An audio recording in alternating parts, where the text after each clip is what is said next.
I would like to praise the name of the Lord for every man that is present right now in our church. Gusto ko pong purihin ang pangalan ng Panginoon sa bawat kalalakihan na nandito po ngayon. Lahat nga po ng tatay, taas nga ang kamay ng mga tatay. Malakas nga na palakpak para sa mga tatay po natin. Hallelujah! Bakit po tayo nagpupuri sa kanyang pangalan? Kasi po, iba po ang lalaki na may takot sa Diyos. Nasa kanyang spirito ng Panginoon, nasa kanya ang Panginoon. Ibang-iba po ang ugali ng lalaki na nasa Diyos. Amen!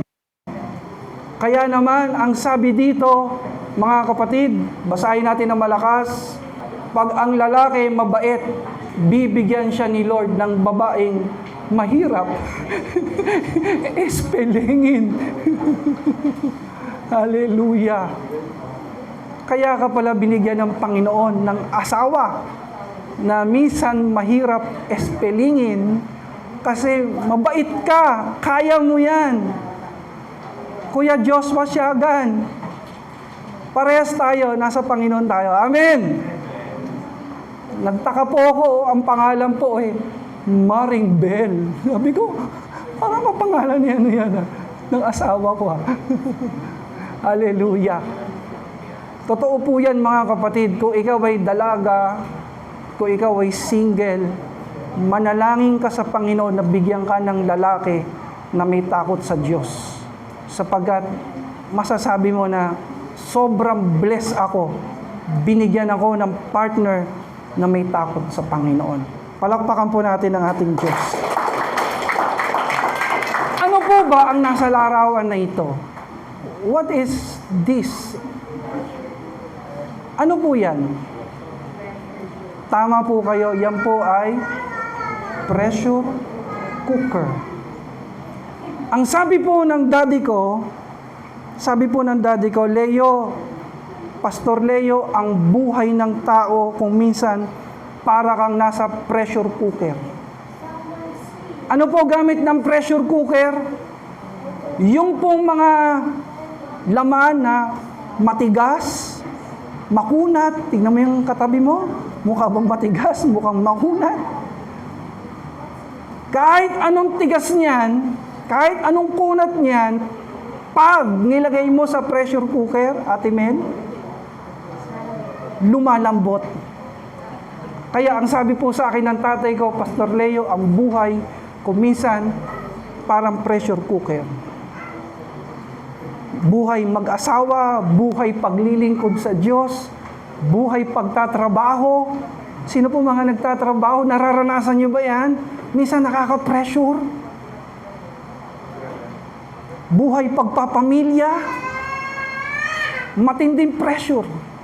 Pero salamat sa Panginoon, dahil nasa Panginoon po tayo, ang puso po natin lalo pong lumalambot para sa Diyos.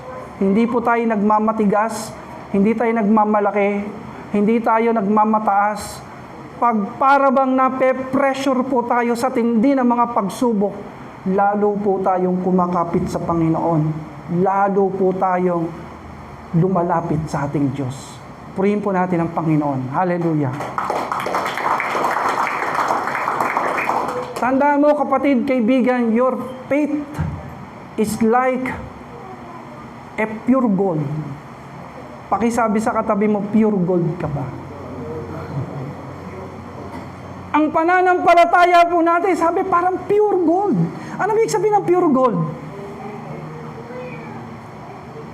Hindi lang siya gold, kundi dinalisay. Ang sabi po ng salita ng Diyos sa 1 Peter 1:7, ang mga pagsubok na ating pinagdadaanan ay parang apoy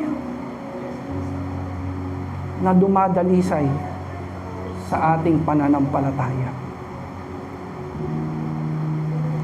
Tanungin yung katabi mo, may pinagdadaanan ka ba ngayon? Pagsubok? Trials?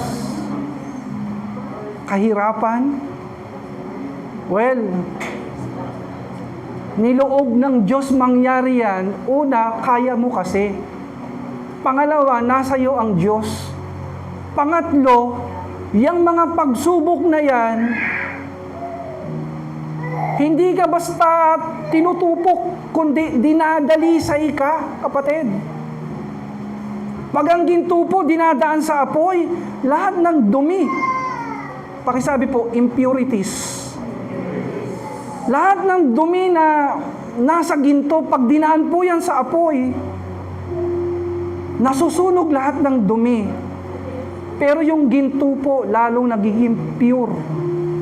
Sino po yung kanyang pananampalataya parang ginto? Hallelujah.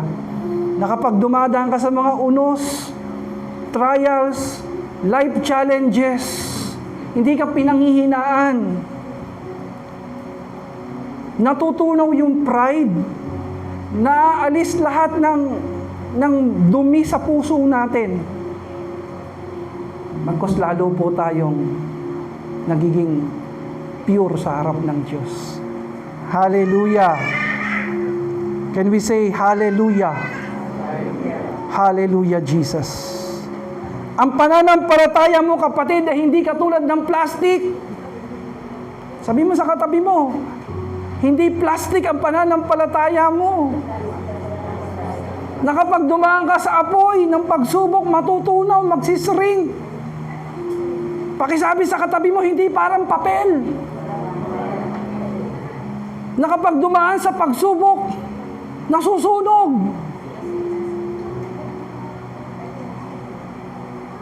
Pure gold.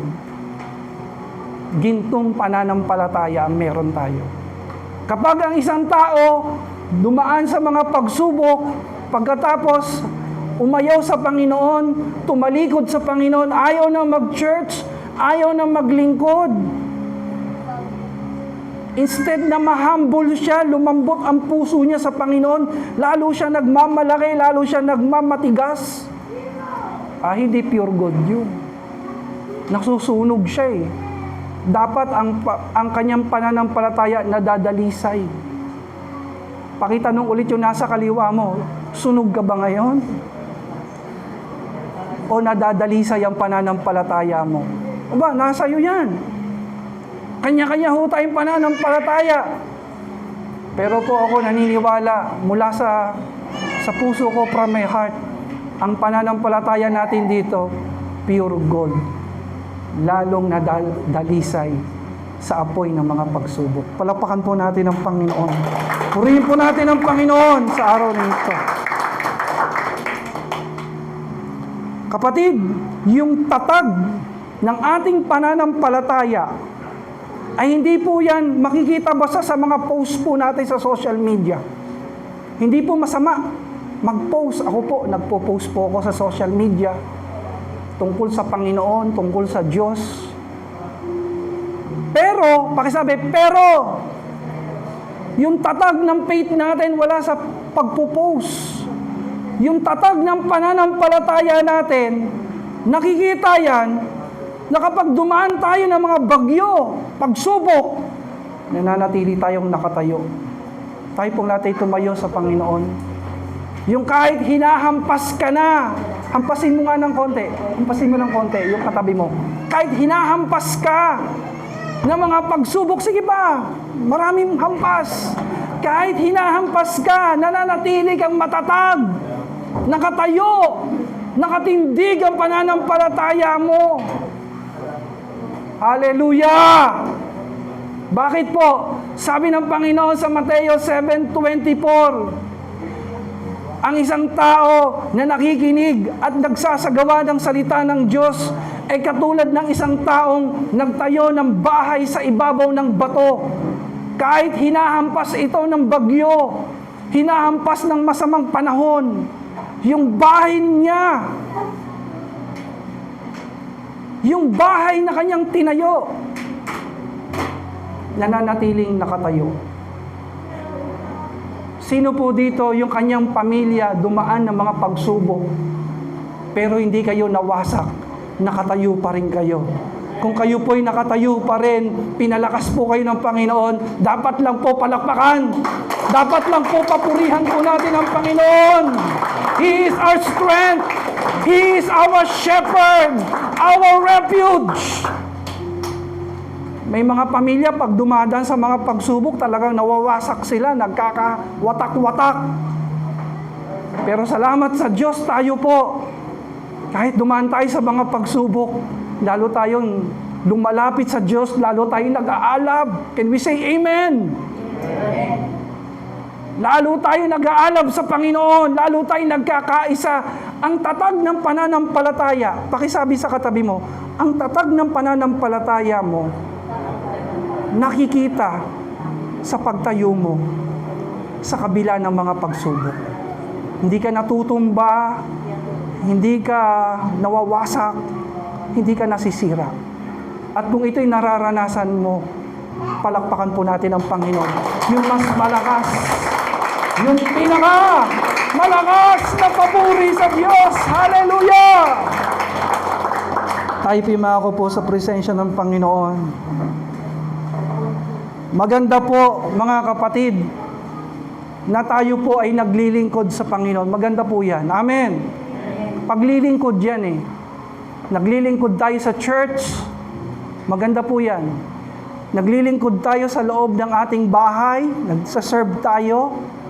Tumutulong tayo sa gawaing bahay. Lahat nga ng anak magsabi ng, praise the Lord. Maganda yan.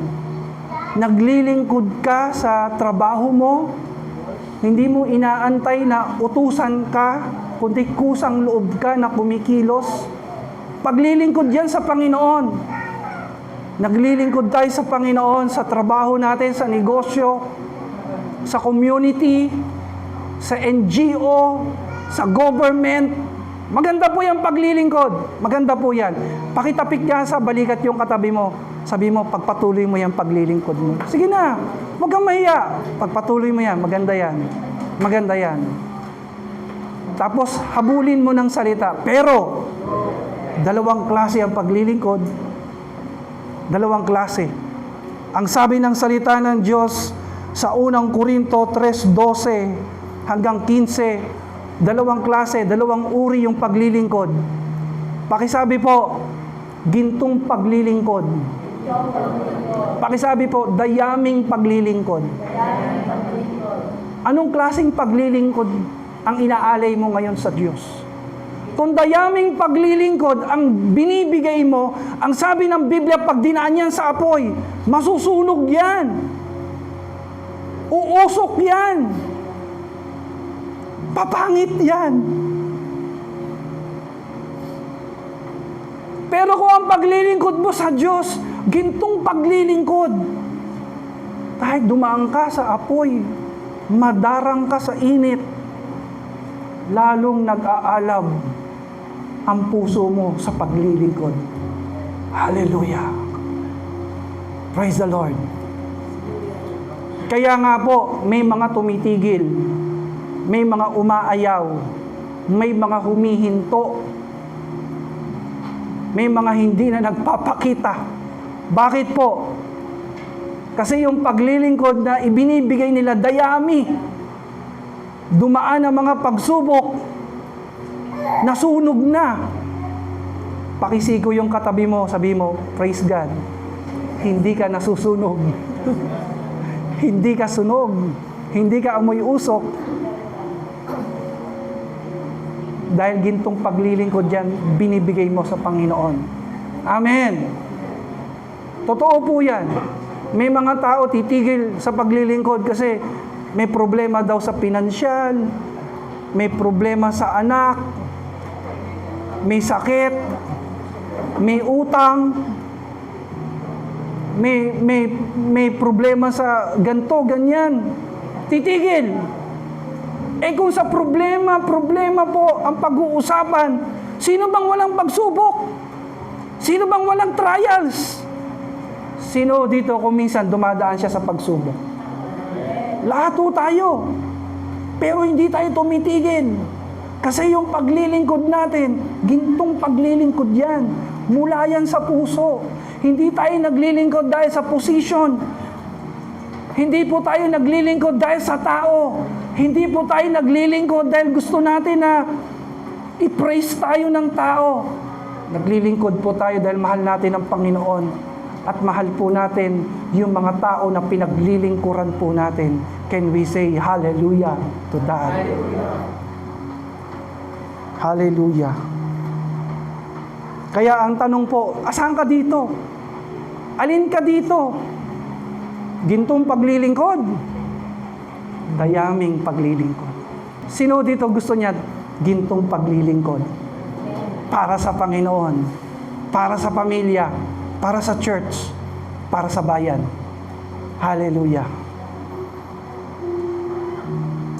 Hindi po ako naniniwala sa mga pangangaral sa pulpit na nagsasabi, pag naglingkod ka sa Diyos, dadaan ka sa maraming pagsubok, dadaan ka sa maraming problema.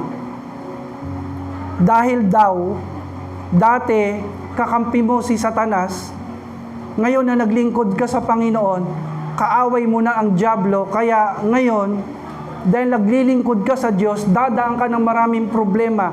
Magkakasakit ang anak mo, maghihirap kayo, babagsak ang negosyo nyo.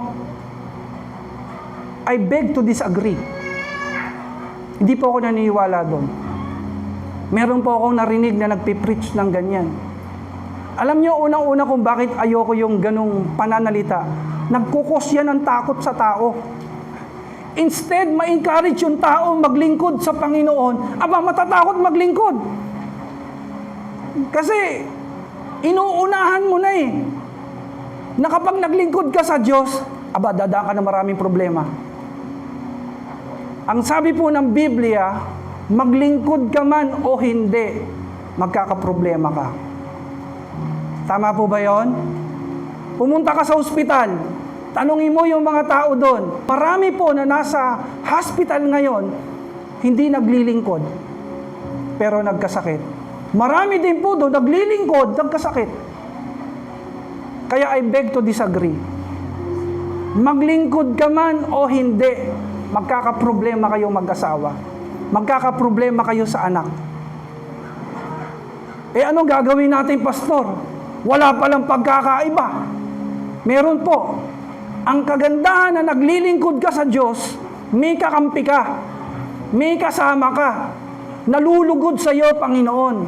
At dahil nasa iyo ang Panginoon, malakas ka, nagtatagumpay ka, nagwawagi ka. Purihin po natin ang Panginoon. Hallelujah!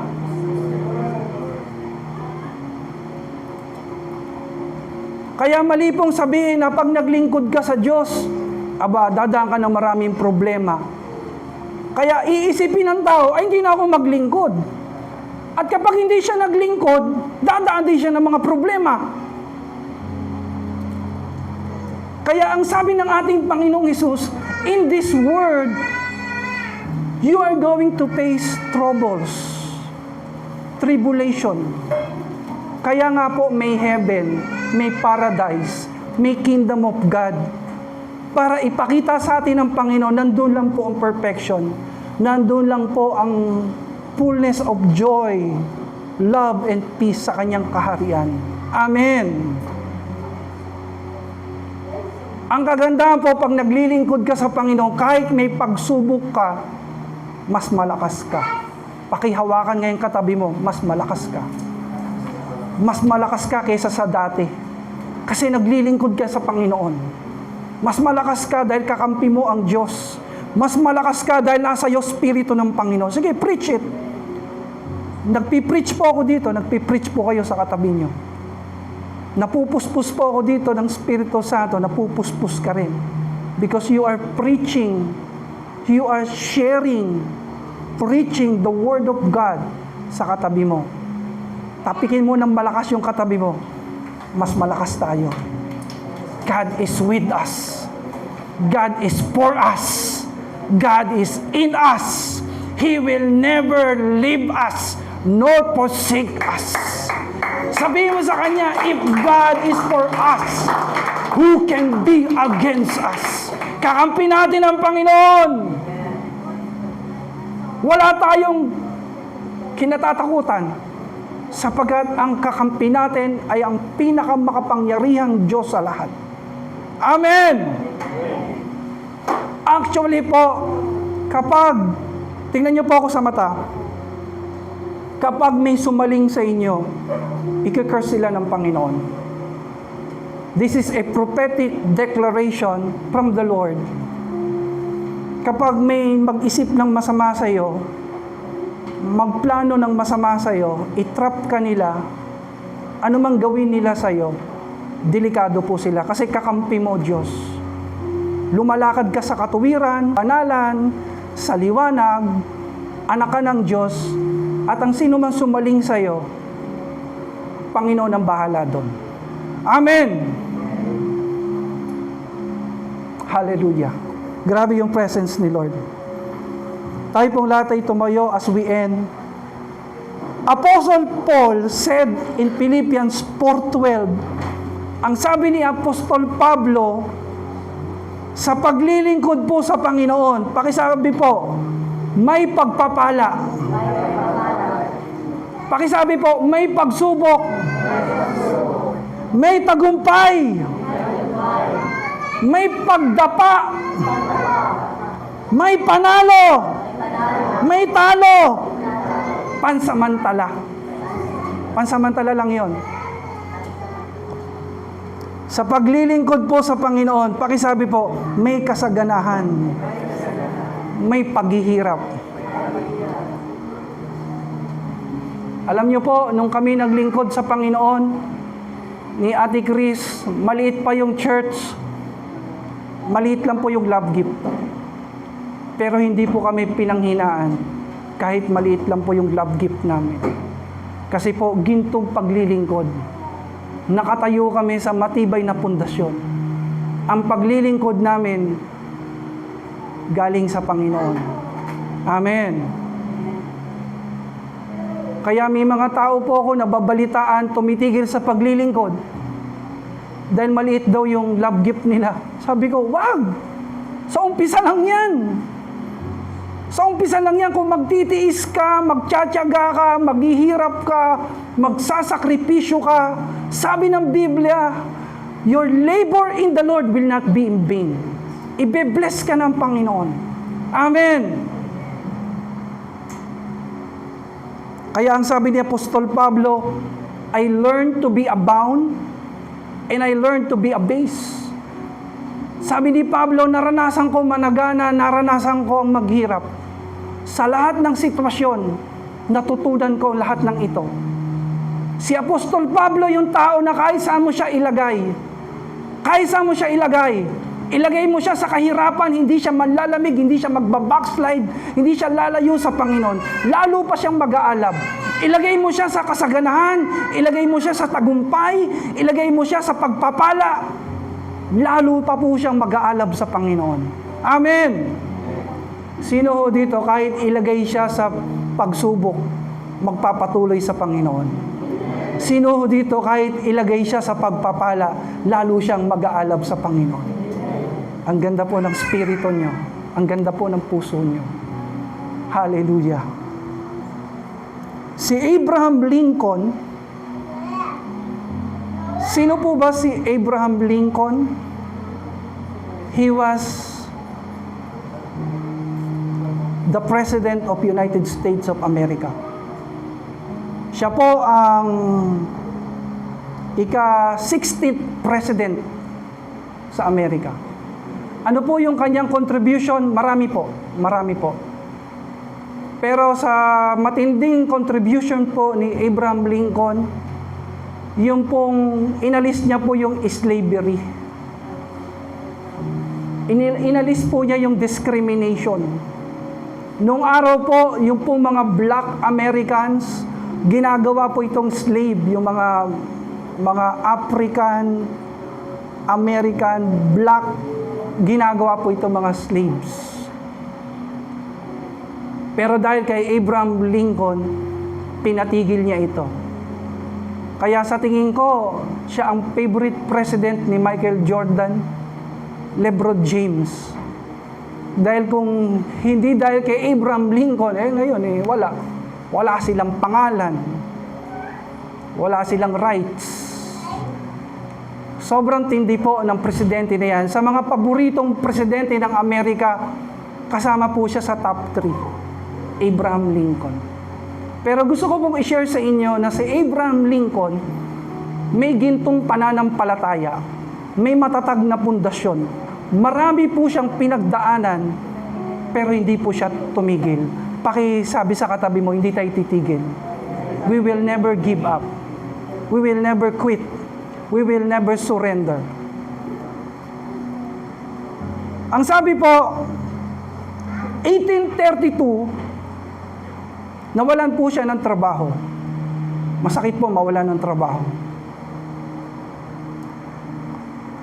He failed in business in 1833. Nawala na ng trabaho, nagnegosyo, nalugi.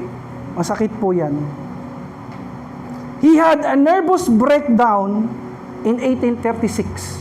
Siguro, patong-patong yung mga problema, kulang sa pinansyal, nagkasakit pa. He defeated for speaker at 1838. Tumakbo, talo. He defeated for nomination for Congress in 1843. Talo ulit. Elected for Congress in 1846. Rejected for land officer at 1849. Kita nyo parang up and down. Defeated for Senate, 1854. Defeated for nomination for Vice President in 1856. Talo na naman. Again, defeated for Senate, 1858. But he was elected for president at 1860. Pakisabi, grabe. Pakisabi, ang tindi. Pakisabi, wow. Pakisabi, amazing. Ni-reject, defeated, tinanggal sa trabaho, nalugi. Ang alam ko po, namatayan pa po ito ng asawa. Yun ang pinakamabigat sa lahat. Pero hindi siya pinanghinaan. Nagpatuloy po siya sa Panginoon.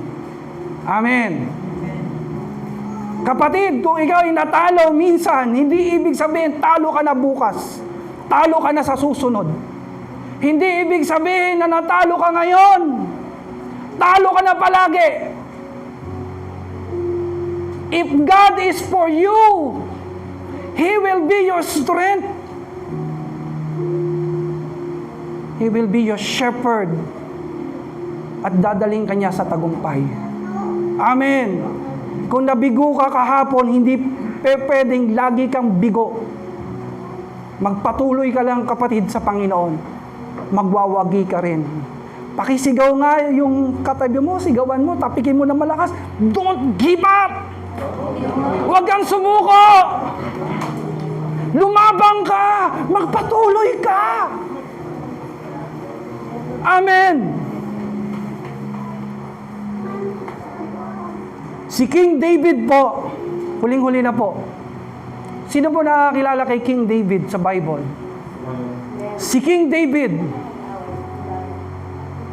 nagrebelde po yung kanyang anak na si Absalom.